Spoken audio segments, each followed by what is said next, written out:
থাকে তবে নতুন সৃষ্টি হইবে। আমরা যদি ঈশ্বরে থাকি তবেই আমাদের নতুন সৃষ্টি। আমরা কেন নতুন সৃষ্টি? ঈশ্বরে থাকলেই বা সেই সৃষ্টিটা নতুন হয়ে ওঠে কেন? কারণ আমরা মাতৃগর্ভে একবার সৃষ্টি হয়েছি, গুণে ঈশ্বর তৈরি করেছে আমাদেরকে। আর ঈশ্বর বলছে তার হস্তের তালুতে আমাদের আকৃতি আঁকা আছে, প্রত্যেকটা মানুষের প্রতিচ্ছবি ঈশ্বরের হাতের তালুতে আছে। আর এক সৃষ্টি আমরা পেয়ে হলাম। কিন্তু মানুষ বলছে বিয়ের পরে একটা নতুন আরেক সৃষ্টি হলো, নতুন জীবন। সত্যি কি তাই? সৃষ্টি যদি হতে পারে একমাত্র প্রভুতেই সৃষ্টি হবে। সৃষ্টি দ্বিতীয় কোনো সৃষ্টি মানুষ নিজে তৈরি করতে পারে না। আর সেটা সেই যে সৃষ্টিটা বর্ণনা ঈশ্বর দিচ্ছে, যে সৃষ্টিটা যে নতুন করে পুনরায় ঈশ্বর মানুষকে তৈরি করে। মায়ের গর্ভ থেকে হওয়ার পর মানুষ একটা স্বাবলম্বী জীবনে আসে, ঈশ্বরের জ্ঞানে আসে, ঈশ্বরের বুদ্ধি পরিচালনায় আসে। তারপর মানুষ একটা আলাদা একটা নতুন সৃষ্টি কিভাবে হচ্ছে? যখন প্রভুতে সে আসে। কেন প্রভু বলছে যখন আমরা প্রভুতে আসি তখন আমরা নতুন সৃষ্টি কেন হচ্ছে? কারণ আমাদের বিচার, বুদ্ধি, বিবেচনা, আমাদের চাল চলন সমস্ত কিছু একটা পরিবর্তন হয়। সেই পরিবর্তনের মধ্যে দিয়ে ঈশ্বর আমাদেরকে অস্বাভাবিক জীবন থেকে বের করে একটা স্বাভাবিক জীবনে। যখন আমরা প্রভুতে না থাকি তখন আমাদের একটা অস্বাভাবিক বেচাল জীবন থাকে। আর আমরা সেই চঞ্চলতার জীবনে, বেচাল জীবনে আমরা চলি, যেখানে আমাদের ঈশ্বর আমাদের জীবনে থাকে না। শুধু আমরা জগতের বসে আমরা চলি, জগৎকে আমাদের জীবনে জায়গা দিই, জগৎকে আমরা ভালোবেসে ফেলি।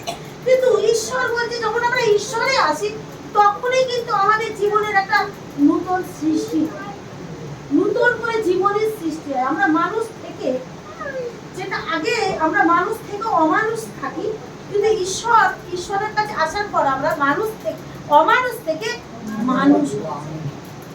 মানে আগে আমরা মানুষ থেকেও মানুষ নই, আমরা অমানুষের মতো জীবন যাপন করি। কারণ যেটা আমার জীবনে করার উচিত নয়, যেটা ঈশ্বরের অন্তরে জ্বালা ধরা, সেটাই আমরা করি। কিন্তু যখন প্রভু আমাদের জীবনে আসে তখন আমরা মানুষ হই, নতুন সৃষ্টি হই। ঈশ্বরের নতুন সৃষ্টি করে। কি সৃষ্টি করে? নূতন যায়, হ্যাঁ, নূতন আমার জীবনে চরিত্র স্বভাব দেয়। আমার মধ্যে একটা ঈশ্বরের ভাব আসে, ঈশ্বরের স্বভাব আসে, ঈশ্বরের একটা পরিকল্পনা চিন্তা আমার মধ্যে কাজ করে যে আমার মধ্যে ঈশ্বর আছে। আমাকে কিছু করলে ঈশ্বরকে বলতে হবে, ঈশ্বরকে জানাতে হবে যে আমার জন্য ভালো কে করবে, আমার জন্য ভালো কে চাই, আমার জন্য ভালো জায়গাটা কে সেই জায়গাটা বের করে দেবে। একমাত্র আমরা ঈশ্বরের কাছে যখন জানাই, ঈশ্বর তাকে দিতে। আর সেইটাই হচ্ছে আমাদের জীবনে প্রভু আসার পর আমরা নতুন একটা তৈরি। মানে মনে করো, যেমন আমি সেদিনকে বলছিলাম যে ছোট ছোট বাচ্চারা হচ্ছে কি বলতো, কাদার ঢেলা। বাবা মা হচ্ছে ছাঁচ, বুঝতে পারছো? বাবা মা ছাঁচ। আর ওই কাদার ঢেলাটা প্রভু দিয়েছে তোমাকে। তোমার ছাঁচে তুমি প্রভুতে যদি থাকো তবে তো তোমার ছাঁচে পড়ে সে প্রভুরই হবে। আর তুমি যদি জগতে নাও তাহলে সে জগতের তৈরি হবে, তার স্বভাব চরিত্র জগতে হবে। কিন্তু তুমি যদি একটু ঈশ্বরের মধ্যে থাকো, সে ঈশ্বরের বিষয়টাই, ভাষাটাই বুঝবে, তবে সে জীবনে ওটাই শিখবে। তো আমাদেরকে আমরা কার ছাঁচে তৈরি হচ্ছি, কার থেকে নতুন জীবন পাচ্ছি? খ্রিস্টের। কারণ ঈশ্বরের বাক্য বলছে যদি কেউ খ্রিস্টে থাকে, যদি আমরা কেউ প্রভু, সবাইকে প্রভু বলছে যদি কেউ আমরা থাকি, তাহলেই সে নতুন সৃষ্টি হতে পারে। কারণ সে নতুন সৃষ্টিটা একমাত্র ঈশ্বর সংরক্ষণ করতে থাকে। আজ আমরা যেমন নতুন সৃষ্টি হচ্ছি, আজকে সত্যি কথা, প্রভু ছাড়া আমাদের জীবনে নতুন সৃষ্টি কেউ করতে পারে না। আজকে সত্যি প্রভুকে ধন্যবাদ দেওয়ার বিষয় যে আজকে কিছু আমরা মানুষরা ভিন্ন জগতের স্বভাব সমস্ত বিষয়গুলো ত্যাগ করে আজকের খ্রিস্টেতে নতুন জায়গাটা রাখতে দেখলে সত্যি ঈশ্বরের গর্ব হয়, অহংকার হয়, যে জীবনে সব জায়গাটা ছেড়ে বেরিয়ে আসতে পেরেছে। মন্ডলীতে অনেক মানুষ, তো মন্ডলীতে হাজার হাজার মানুষ বসে আছে, সকলে কি ঈশ্বরকে পেয়েছে? ঈশ্বরকে পাওয়াটা বড়। যদি প্রভুকে পাই তবে আমাকে জেরুসালেমে যিশুকে গর্বে ধরেছিল বলে মা মরিও কিন্তু সেখানে নাম লিখাতে গেছিল, না হলে নাম লিখাতে যেতে হতো।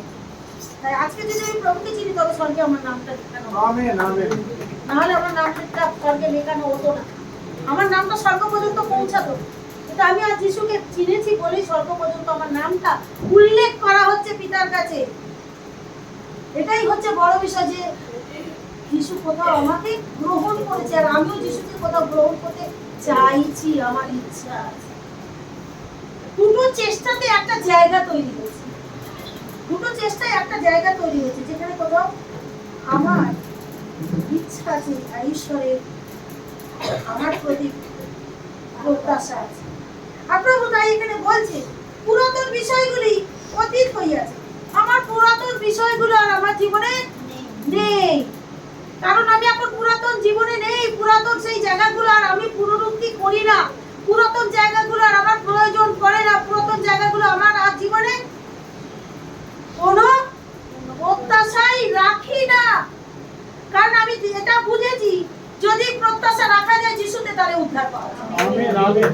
প্রত্যাশা যদি করা যায় একমাত্র যিশুতে যেন প্রত্যাশা করা যায়। কারণ আমার জীবনে যতটুকু হয়েছে আমার যিশুর দ্বারাই হয়েছে, আর আমি অন্য কোনোতে প্রত্যাশা রাখতে পারি না। তাই আজকে আমার জীবনে আমি মনে হয় যে যিশুকে পাওয়ার পর আমার এটা মনে হয় যে আমার পুরাতন বিষয়গুলো অবশ্যই অতীত হয়েছে। তোমাদের হয়েছে কি জানি না, কিন্তু আমার জীবনের অতীত হয়েছে। কারণ সেগুলো আর আমি আমার জীবনে কখনোই ফিরিয়ে আনতে চাই না। কারণ আমি খ্রিস্টতে সমস্ত কিছুই জলাঞ্জলি দিয়েছি, কারণ সেগুলো আর আমাকে পিছনে ডাকে না, কোনো মোহের মধ্যে অভিলাষের মধ্যে আমাকে ফেলে। আমার জীবনে যদি জীবনে কিছু প্রয়োজন থাকে, একমাত্র খ্রিস্টকে আমার জীবনে প্রয়োজন আছে। আজ প্রতি মুহূর্তে একমাত্র যিশুকে আমার দরকার আছে। কারণ যদি আমার নতুন সৃষ্টির এখনো কিছু প্রয়োজন আছে সেখানে, তো যিশুতেই সেই সৃষ্টিটা এখনো হওয়ার সম্ভাবনা আছে। কারণ আর অন্য কোনো কিছুতে আস্থা রাখলে উদ্ধার পাওয়া যায় কি জানি না, কিন্তু যিশুতে সেই জায়গাটা পাওয়া যায়।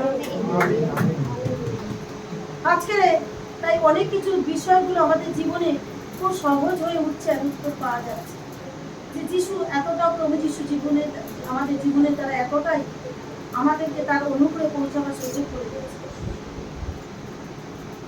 আর আমরা যেটা বলি মুখ থেকে, প্রভু সেটা পূরণ করে, অবশ্যই পূরণ করে। কারণ আমার ঈশ্বর বধির নয়, শুনতে পায়। আর সেই জন্য ঈশ্বরের কাছ থেকে এত সরাসরি উত্তর পাওয়া যায়, কারণ তিনি আমাদের প্রার্থনা সকল মিটাবার জন্য, সেটা পূরণ করার জন্য তার ক্ষমতা রাখে। ওজন আছে, আমার ঈশ্বরের ওজন আছে, ওয়েট আছে। আমার ঈশ্বরের মতন ওয়েট রাখা খুব সম্ভব অসম্ভব। সেই ওয়েটটা ঈশ্বর সদাপ্রভু রাখার ক্ষমতা দিয়েছে আমাদের জীবনে। আর ঈশ্বর থেকে সেই ক্ষমতা আমরা যেন অর্জন করতে পারি, যেন সেই ওয়েটটা আমরা রাখতে পারি, আমরা যেন মনে এটা ভাবতে পারি আমি যিশুতে আছি, যিশু আমাকে আছে। আমাকে যদি কেউ পরিচালনা করার থাকে, একমাত্র ঈশ্বর আমার দায়িত্ব নিচ্ছে, আমি তাকেই আমার জীবনে দায়িত্ব দেবো, সেই আমাকে পরিচালনা করবে। তাই আমি যিশুকে ভালোবেসে লজ্জিত নই, আমি গৌরবান্বিত, আমি ধন্য যে আমি ঈশ্বরের সন্তান। যিশু আমার ঈশ্বর। জগৎ সেটা বুঝবে না, জগৎ সেটা জানে না, কিন্তু আজ তোমাকে প্রভু ডেকেছে তোমাকে জানাবার জন্য, যিশু জানাবার জন্যই তোমাকে ডেকেছে। আর প্রভু তাই এখানে বলছে, দেখো সেগুলি নূতন হইয়া উঠিয়াছে, সেই পুরাতন বিষয়গুলি অতীত হয়ে গিয়ে সমস্তই নতুন হয়ে গেছে। আর সেই নতুনটা প্রভু যিশু করে দিয়েছে, প্রভু যিশু। আমি এখন অনেক কিছু নিজের জীবনে বহন করতে পারি, হ্যাঁ, এখন নিজের অনেক জীবনে অনেক কিছু সইতে পারি, এখনো অনেক কিছু আমার জীবনে একে অপরের সঙ্গে ভাগ করে নিতে পারি, একে অপরের সঙ্গে আমি তালে তাল মিলিয়ে ওজন তুলতে পারি। আর সেটা যিশু থেকেই আমার জীবনে হয়েছে। আর না এই জগতে এই জায়গাটা দেওয়ার ক্ষমতা কারো ছিল কি? আমাকে দেওয়ার ক্ষমতা ছিল কি? আজ এই জায়গাটা দাঁড়াবার ক্ষমতা ছিল কি? আজকে যিশুকে বোঝার ক্ষমতা ছিল কি? আজকে যিশুর বাক্য বলার ক্ষমতা ছিল কি? আজকে যিশুর বিষয় বোঝানোর ক্ষমতা ছিল কি? আজকে সেই পুরাতন বিষয়গুলো জীবন থেকে গিয়ে নূতন বিষয়, সেই নূতন বিষয়টাই হচ্ছে একমাত্র যিশু খ্রিস্ট। Amen, amen. আর সেই বিষয়টাই আজকে আমাকে নূতন করে তুলছে। প্রতিদিন আমি নূতন হয়ে উঠছি, যিশুতে নূতন নূতন বিষয় আমি জানছি। তাই আজকে প্রভুকে এটাই বলি, প্রভু আমার পুরাতন বিষয়গুলো আমার জীবন থেকে অতীত হোক, না থাকুক। আমার চাই না, আমার পুরাতন বিষয়গুলো চাই না। আমি যদি কিছু চাই তো যিশুকে চাই। যিশুকে চাই। আর যিশুকে চাইলেই আমি জানি আমি নতুন সৃষ্টি প্রভুতে। হ্যাঁ, আমি নতুন সৃষ্টি, আমি নতুন যুগের মানুষ। পুরাতন কোনো নিয়ম, পুরাতন কোনো স্বভাব, পুরাতন কোনো চরিত্র আমার জীবনে দরকার নেই। পুরাতন বিষয় কি হয়ে গেছে সেটা আমার প্রয়োজন নেই। আজকে লোকে আমাকে অনেক কিছু বলতে পারে, আজকে মৃত লোকের কর্মদিন হয়, লোক যায়, আমি যাই না, আমি যাই না, আমার দরকার নেই। ঈশ্বরের বাক্য আমাকে বলেনি যেতে। আমি সমাজকে দেখি না, আমি ঈশ্বরকে দেখি। কারণ ঈশ্বর নিয়মে নয়, বিশ্বাসে আমাদেরকে উদ্ধার করেছে। আমাদের বিশ্বাস থাকলে তবে যিশুতে আমরা পরিত্রাণ পাবো। কোন নিয়মে আমি পাবো না, কোন নিয়ম আমাকে পরিত্রাণ দেয় না। কারণ মৃত মানুষ কবরে গিয়ে তার গৌরব করতে পারে না। আজকে খ্রিস্টতেই একমাত্র নতুন জীবন। তাই আমি যেতে পারি, আমার প্রিয়জনদের কাছেও গিয়ে আমি যেতে পারি। কারণ তাদের আলোর অভাব, আমার আলোর অভাব নেই, আমার কাছে যিশু আছে। তাই আমি মৃত মানুষের জন্য বাতি জ্বালতে যাই না। আমার ঈশ্বর জীবন্ত ঈশ্বর আমার জন্য মণ্ডলীতে অপেক্ষা করে। আর তিনি বাক্যে বলছে 2 থেকে 3 জন যেখানে আমার নামে থাকে আমি সেখানে উপস্থিত। আর আমি এটাও বিশ্বাস করি আমরা যতজন ছিলাম প্রভু আমাদের মধ্যেই উপস্থিত। প্রভু আমাদের সঙ্গে। কারণ বাইবেল যেটা বলে না আমরা সেটা করে বলছি। আজকে আমরা যিশুকে পাওয়ার পর আমরা নতুন জীবন পেয়েছি। আমাদের আর নতুন জীবন নিয়ে কষ্ট পেতে হবে। আগে আমরা কষ্ট পেয়েছি, আমরা উদ্ধার পাওয়ার রাস্তা পাইনি, আমরা বুঝতে পারি না আমাদের পূর্বপুরুষরা নিয়ম পালন করে তারা ধৈর্য রাখতে পারেনি, তারা ঈশ্বরকে সন্তুষ্ট করতে পারেনি, তারা পাপ করে গেছে, ঈশ্বরকে অসন্তুষ্ট করে গেছে। কিন্তু যীশু খ্রিস্ট আসার পর খ্রিস্টে আমরা একটা সুস্থ জীবন পেয়েছি, সুস্থ আত্মা পেয়েছি। এখন আমি মনে করি আমার আত্মা সুস্থ, আমি সুস্থ জীবন পেয়েছি। আর গৌরব করতে গেলে কার গৌরব করতে হবে?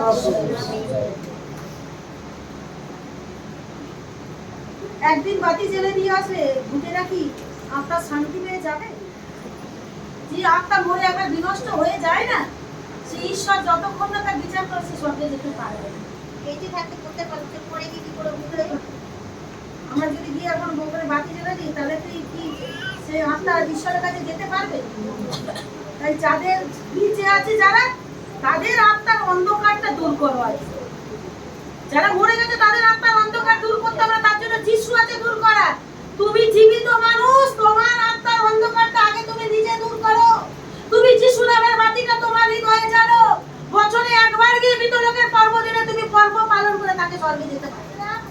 যারা আত্মা বিনষ্ট হয় তারা কোনো কিছু কারোর কিছুতেও সাহায্য করে না। আজকে প্রভু বলতেছে আজ সকলে ঈশ্বর হইতেই হইয়াছে। আর সেই নতুন হওয়াটা ঈশ্বর থেকেই হয়েছে। এই পুরাতন বিষয়গুলো যারা একটা বিষয় বোঝো, যারা ঈশ্বরকে বোঝেনি, ঈশ্বরকে সময় হৃদয়ে জায়গা দেয়নি, সময় তার বাক্যকে স্থান দেয়নি, পরিত্রাণকে স্বীকার করি, তারা মরে ভূতি হয়, তারা ঈশ্বরের সন্তান হতে পারে না। তাহলে আমরা কি জীবিত থেকে এখনো সন্তান হতে পারি না? তাহলে মরে কি হবো? হ্যাঁ, বলে কি করো? জীবিত থেকে এত বাক্য শুনছে, এত কথা শুনলেও তো বলে পরে কি কিছু শুনতে পাচ্ছি? তাহলে আমরা কি সেই পুরাতন বিষয়গুলো ধরে জীবনে বাঁচতে চাই? পুরাতন বিষয়গুলো নিয়ে চলতে চাই? আমরা কি চাই? কি চাই? আজকের প্রভু বলছে তিনি খ্রিস্ট দ্বারা আপনার সহিত আমাদের সম্মিলন করিয়াছেন এবং সম্মিলনের পরিচর্য পদ আমাদিগকে কি করেছেন? সম্মিলন করিয়েছে। সম্মিলন করতে কি কখন বলা যায়? কখন সম্মিলন? কোনো মেলা পার্বণ, হ্যাঁ, কোনো অনুষ্ঠান বাড়ি, বিয়ে বাড়ি, সমস্ত কিছুতে সম্মিলন হয়। তো বড় বড় প্রার্থনা সবাই বলে সম্মিলন সভা, প্রার্থনা হবে আর একে অপরের সঙ্গে মিলন হবে, দেখা সাক্ষাৎ হবে, যোগাযোগ হবে, কথাবার্তা হবে। সেই ঈশ্বরের সহিত পুত্রের আমাদের সঙ্গে কি করে দিয়েছে? পিতার সঙ্গে সম্মিলন করতে। তাহলে আমরা শুধু যিশুকে বেঁচে নেই, পিতার সঙ্গেও আমরা যুক্ত আছি। তাহলে আমরা যদি নূতন সৃষ্টি না হই তাহলে আমরা আঘাত করে কতজনকে করছি? পিতাকে করছি, পুত্রকে করছি, পবিত্র আত্মাকে। তাহলে 3 থেকে আমরা আঘাত করছি, বুঝতে পেরেছি? তাহলে আমরা যে পিতার সহিত সম্মিলিত করে দিয়েছে। সেই সম্মিলন করার পর তিনি কি করেছেন? পরিচর্যার পদ আমাদিগকে দিয়েছেন। শুধু মিলন করিয়ে দেয়নি, আর মিলন করানোর পর আমাদের কি কাজ দিয়েছে? ঈশ্বরের পরিচর্যার কাজ দিয়েছে।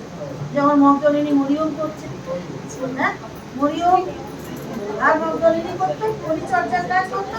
এইরকম ঈশ্বরের পরিচর্যার কার্য তোমাকে দিয়েছে। এবং তোমাকে যদি ঈশ্বরের আমাকে পরিচর্যার কার্য দেয়, তাহলে আমি যদি সেই পরিচর্যার কার্য নিই, আর আমি যদি পরিচর্যা করতে নোংরা কাপড় পরে যাই, তাহলে রাজার বাড়িতে প্রবেশ করতে পারবো? আগের দিনে ভাগ করছিল, তাই তো? আর সেই বস্ত্র আমাদের ঈশ্বর ধার্মিকতার বস্ত্র। সেই বস্ত্র যদি আমরা বস্ত্রটাকে নোংরা করে ফেলি, দাগ লাগিয়ে ফেলি, ময়লা করে ফেলি, তাহলে আমরা সেই রাজার সেবা করতে বা সেই ঈশ্বর সদাপ্রভু সেবা করতে আমরা পারবো। আর সেই দাগটা কিসের দাগ? পাপটাই হচ্ছে জীবনের বড় দাগ। আর আমাদেরকে মিলন করানোর পর, পরিচয় করে দেওয়ার পর আমাদেরকে দায়িত্ব দিয়েছে যেন আমরা ঈশ্বরের পরিচর্যা করি আর ঈশ্বরের মানুষদের পরিচর্যা করি। ঈশ্বরের সন্তানেরা মনে রেখো, তুমি একজন ঈশ্বরের মূল্যবান দামি সন্তান। তোমার অনেক কাজ বাকি আছে, দায়িত্ব বাকি আছে। তুমি নিজেকে বেকার করে নি। তুমি ঈশ্বরের মূল্য বোঝো, ঈশ্বরের দায়িত্ব বোঝো, কাজ বোঝো, ঈশ্বরের ইচ্ছা বোঝো, চাহিদা বোঝো, প্রয়োজন বোঝো। কিন্তু আমরা অপরাধ করেও আমাদের চোখ রাঙাতে লজ্জা হয় না, ভয় হয়। চোখটা রাঙাচ্ছি কার উপরে? ঈশ্বরের উপরে। সাবধান, চোখ নিচু করো, নিচে নামাও। তোমার যদি আত্মসম্মান বোধ থাকে তাহলে চোখটা তোলো, ধার্মিকতা বজায় রেখে তোলো, ধার্মিকতা বজায় রেখে ঈশ্বরের দিকে চোখ তোলো, যাতে চোখ তোলা তোমাকে জায়গা রাখে। তুমি অপরাধ করার পর চোখ তুলো না, সেটা তোমার শোভা পায় না।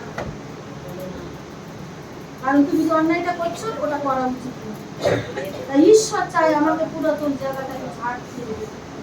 আমি প্রভুর প্রভুর প্রভুর করে, আর যদি আমি অযোগ্য কাজগুলো করি, প্রভুর বলাটাও কলঙ্কের বিষয়, লজ্জার বিষয়। তাই কাজ করি তো ভালো কাজ করি, যাতে ঈশ্বরের গৌরবের জায়গাটা পাই। দিনের 10 পদ। কারণ যাহারা তেজযুক্ত করা হইয়াছিল, তাহা এই বিষয়ে সেই অতিরিক্ত তেজযুক্ত হয় নাই। কেননা যাহা লোক খাইতেছে তাহা যদি তেজযুক্ত হইল, তবে যাহা স্থায়ী তা কত অধিক তেজযুক্ত। বুঝতে পারছো? তেজ মানে ক্ষমতা, বা কোনো আলোর তেজ বলে, জ্যোতি। সেই তেজ যদি তোমার মধ্যে দেওয়া হলো, কিন্তু সেই তেজ যদি তোমার মধ্যে যদি স্থায়ী না হয়, তাহলে যেটা চিরস্থায়ী অনন্তকাল, যেটা খ্রিস্টের মধ্যে সেই তেজ আছে, শক্তি আছে, তাহলে সেটা আরো কতই না অধিক কার্যকরী। কারণ সেই তেজে ক্ষমতাটা কোথায় থেকে এসেছে? উপর থেকে এসেছে। আর সেই তেজ পিতার শক্তি নিয়ে, ধার্মিকতার ক্ষমতা নিয়ে তোমার আমার মধ্যে সেই তেজ, ঈশ্বরের তেজ, তিনি শক্তি প্রয়োগ করছে, ব্যবহার করছে, দেখাচ্ছে যে তিনি ঈশ্বর। তার একটা তেজ আছে, পাওয়ার আছে, আলোর প্রভাব আছে, ক্ষমতা আছে। বুঝতে পারছো? এখানে বাক্য কি বলছে? 10 পদ। কারণ যাহা তেজযুক্ত করা হইয়াছিল, তাহা এ বিষয়ে সেই অতিরিক্ত তেজযুক্ত হয় নাই। জগতে অনেক কিছু তেজ আছে, ক্ষমতা আছে, পাওয়ার আছে বলে প্রভাব জগতের মধ্যে ফেলতে চায়, চেষ্টা করতে চায়, কিন্তু ততটাও তেজ তাদের নেই। যে তেজ তারা দেখাতে চায়, সেই তেজ নেই। আজকে মনে করো সূর্যের অনেক তেজ, সূর্যের এত তেজ, পুরো ভারতবর্ষকে কি করছে? সে আলো দিচ্ছে, আলো দিচ্ছে, আলো দিচ্ছে। তার এতটাই তেজ, এতটা সূর্যের কাছে মানুষের পৌঁছাবার ক্ষমতা নেই। তাহলে তার কতটা তেজ? তাহলে যিনি সৃষ্টি করেছেন সূর্যটাকে, তার তাহলে আরো কত তেজ? সূর্যের তো তেজ আছে, কারণ সূর্যকে ঈশ্বর সৃষ্টি করেছে। তাহলে আবার সূর্যের থেকে যদি দেখি চাঁদের আলো, সূর্য তো দিনের আলো দিচ্ছে, চাঁদ রাতেই আলো দিচ্ছে, অন্ধকারকে কাটিয়ে দিয়ে আলো দেখাচ্ছে মানুষ। এক একদিন বলে না জ্যোৎস্না হয়েছে, রাস্তা পরিষ্কার, সব দেখা যাচ্ছে, সত্যি কথা। কিন্তু তাহলে যিনি সৃষ্টি করলেন তেজকে, তাহলে তার তেজের সঙ্গে এই তেজের পার্থক্য যদি জগতে করা যায়, দুটো পার্থক্য আকাশ পাতালের তফাৎ, যার কোনো বর্ণনা করা যাবে না। তাহলে জগতে অনেকে সেই তেজ নিয়ে, পাওয়ার নিয়ে সেই তেজকে জগতে প্রকাশ করতে চাইছে যে হ্যাঁ আমার তেজ আছে। তাহলে ঈশ্বর যদি বলে তোমার তেজ আর আমার তেজ উভয় তেজকে এক জায়গায় করি দেখায়, সেই তেজ কার তেজের ক্ষমতা বেশি, পাওয়ার বেশি। তাহলে সূর্যকে যদি ঈশ্বর চায় ভস্ম করে দিতে পারে, তাহলে যারা আরো জগতে তেজ নিয়ে বসে তাদের ঈশ্বর পারে। কারণ সেই সেই তেজের সৃষ্টিকর্তা ঈশ্বর হচ্ছে প্রভু যিশু। আমেন। তাই তেজকে দমন করার ঈশ্বরের ক্ষমতা আছে। মানে যাদের নেই তারা তেজ ধরে বসে আছে, আর যিনি তেজ রাখেন, এখানে বলছে কেননা যাহার লোক পাইতেছে তাহা যদি তেজযুক্ত হয়, তবে যাহার স্থায়িত্বতা কত অধিক। তাহলে যেগুলো নেই চলে যাচ্ছে তবু তার তেজ খুঁজতে চাইছে, তাহলে যার আছে অনন্তকাল, তাহলে তার তেজ কতটাই ক্ষমতা আছে অনন্তকাল। তাহলে আমরা কার তেজে চলতে চাই? আমরা কার তেজে চলছি? যিশুর তেজে চলছি। কার তেজে চলি? যিশুর তেজে। যিশুর আলো আমার মধ্যে জ্বলছে, আর এই আলো শুধু এখানে নয়, যিশুর আলো যেমন সমস্ত পৃথিবীতে ছড়িয়ে গেছে, তেমন আমাদের মধ্যে দিয়েও ঈশ্বরের তেজ সারা জগতে ছড়াচ্ছে। কারণ আমরা যেখানে যাই যিশুর আলো ছড়িয়ে গেছে। তাই তো গান আছে, আমরা চলি আলোতে আলোতে আলোতে, আমরা চলি আলোতে যিশুর আলোতে। শয়তান কি আর করিবে আলোতে আলোতে, মূর্তি নিকট আসিবে যিশুর আলোতে। আমরা চলি আলোতে আলোতে আলোতে, আমরা চলি আলোতে যিশুর আলোতে। সব গানগুলো আমরা যিশুর আলোতে। শয়তান কি আর করবে? কারণ আমরা যিশুর আলোতে। আমার সঙ্গে প্রভু যিশু আছে। আমরা জোরে একবার হাততালি দিই।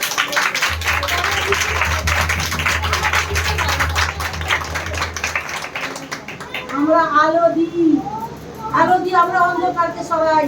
আমরা আলো ধার নিই না, আমাদের থেকে আলো মানুষ ধার নেয় যাদের কাছে নেই। তাই আমাদেরকে কবরে গিয়ে আলো দিতে হবে না। যাদের আলো এখন জগতে বেঁচে আছে, যাদের আলোর দরকার, ওদের কাছে গিয়ে আলো দেয়। কারণ ওদের আলো দিয়ে ওরা জীবনে বাঁচবে, ওদের আলোর দরকার। আমরা যেমন একদিন অন্ধকারে ছিলাম, প্রভু আলো দিয়েছিল বলে আলো পেয়েছি, এরকম অনেক মানুষ আছে যেখানে আমরা তাদের কাছে আলো দিতে হবে। কিন্তু ওদের কাছে আলো দিলে কোনো প্রত্যাশা রাখা যাবে না। আর ধন্য ঈশ্বর, তিনি সর্বদা আমাদেরকে লইয়া খ্রিস্টে বিজয় যাত্রা করেন এবং তাহার সম্বন্ধীয় জ্ঞানের সুগন্ধ আমাদের দ্বারা সর্বস্থানে প্রকাশ করেন। কারণ যাহারা পরিত্রাণ পাইতেছে ও যাহারা বিনাশ পাইতেছে, উভয়ের কাছে আমরা ঈশ্বরের পক্ষে খ্রিস্টের সুগন্ধ স্বরূপ। ঈশ্বরের ধন্যবাদ। কি বুঝলে? আমরা কি আমাদের থেকে খ্রিস্টের গন্ধ আমি কেউ পাই কি? হ্যাঁ, হয়তো পাই, না হলে আমাদের কি দেখে যাবে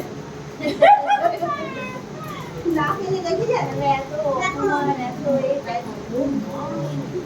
হয় না, ওই ঘটছে। ঈশ্বর কি বলছে বাক্যে? আর ধন্য ঈশ্বর। তাই ঈশ্বর কি বলছে? ধন্য ঈশ্বর, কারণ তার পুত্র কাছে ধন্য বলে, কারণ তিনি জগতে এসে পরিত্রাণ দিয়েছে। আর তিনি বলছেন ধন্য ঈশ্বর, তিনি সর্বদা আমাদিগকে লইয়া খ্রিস্টে বিজয় যাত্রা করেন। কাদেরকে করেন? আমাদেরকে নিয়ে বিজয় যাত্রা করেন। বুঝতে পারছো আমরা কেমন লোক, কেমন মানুষ?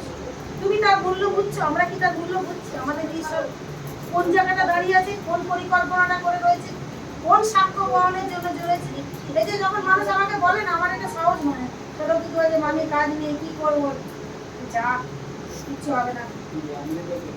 আর দিদিকে বলে দিচ্ছি কাজ না হোক, গিয়ে বলবো মাঝে মাঝে গিয়ে খবরটা দিতে, ওখানে যেতে বল, দেখা দিতে বল, দেখা দাও, মানে আমি আসছি, আমার প্রয়োজন আছে।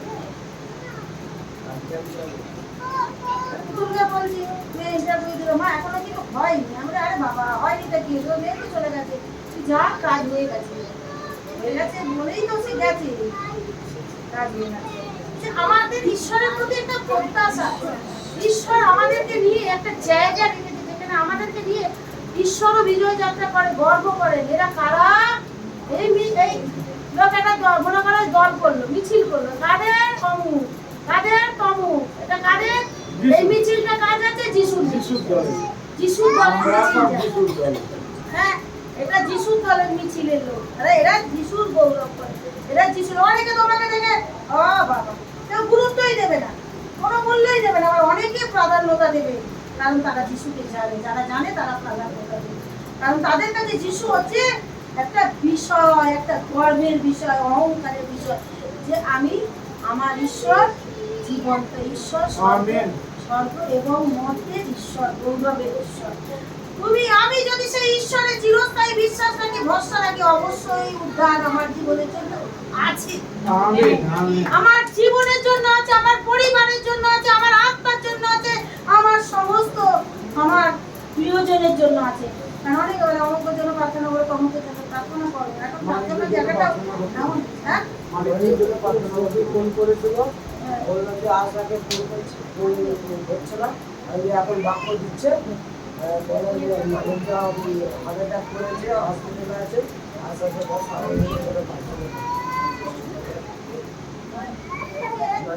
আমরা ঈশ্বরের সেই বিজয় মিছিলের লোক।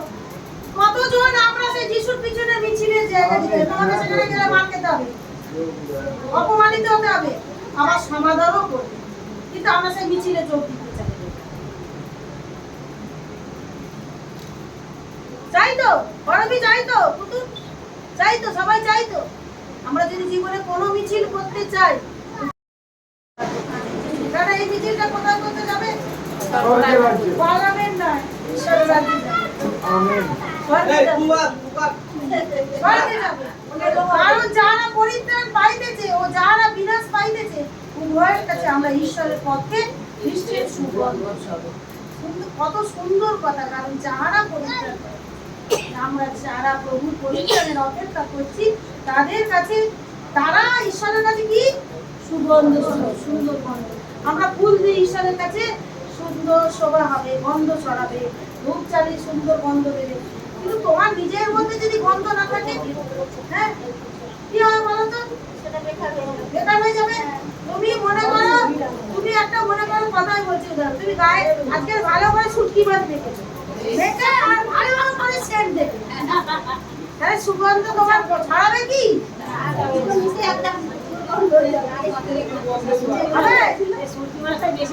শুটকি মাছের গন্ধ রয়েছে, কারণ ওটা জগতের প্রভাব অনেক, সেন্টের গন্ধ, বডি স্প্রে গন্ধ, সমস্ত রকম পারফিউম গন্ধ চাপা দিয়ে দেবে, তাহলে শুটকি মাছ উপরে আছে, এরপরে রান্না করলে ওপরে সেন্ট। তোমার গন্ধ, তোমার এই অধার্মিকতার গন্ধ কিন্তু স্বর্গে যাবে, বুঝতে পেরেছো? আমরা যখন পাপ করি, আমাদের শরীর কুষ্ঠ রোগের মতন পচে যায়, নিঃশ্বাসের গন্ধটা। কিন্তু যখন থেকে প্রভু তোমার সুগন্ধটা প্রভু পায় উপরে, আর শুধু প্রভু পাচ্ছে মানে প্রভু সারা জগতে তোমার গন্ধটা ছেড়ে দিচ্ছে। অমুক লোক, এটা অমুক লোকের গন্ধ, আর খ্রিস্টের সেই সুন্দর গন্ধটা। আমরা যেমন এই ঘরেতে যখন প্রার্থনা করি, অনেক সময় অনেক রকমের গন্ধ পাওয়া যায়। আমরা যদি ঈশ্বরের কাছে আসতে পারি, ঈশ্বরের একটা অংশ হতে পারে, প্রিয়জন হতে পারে, যাতে তোমার উপরে খ্রিস্টের এতটাই প্রভাব করবে, এতটাই সুগন্ধ খ্রিস্টের থাকবে, যে তোমার খ্রিস্টের সুগন্ধটা তোমার মধ্যে দিয়ে আরো জগতের কাছে পৌঁছাবে। আমাদের সেই মতো ঈশ্বরের জয় যিশু।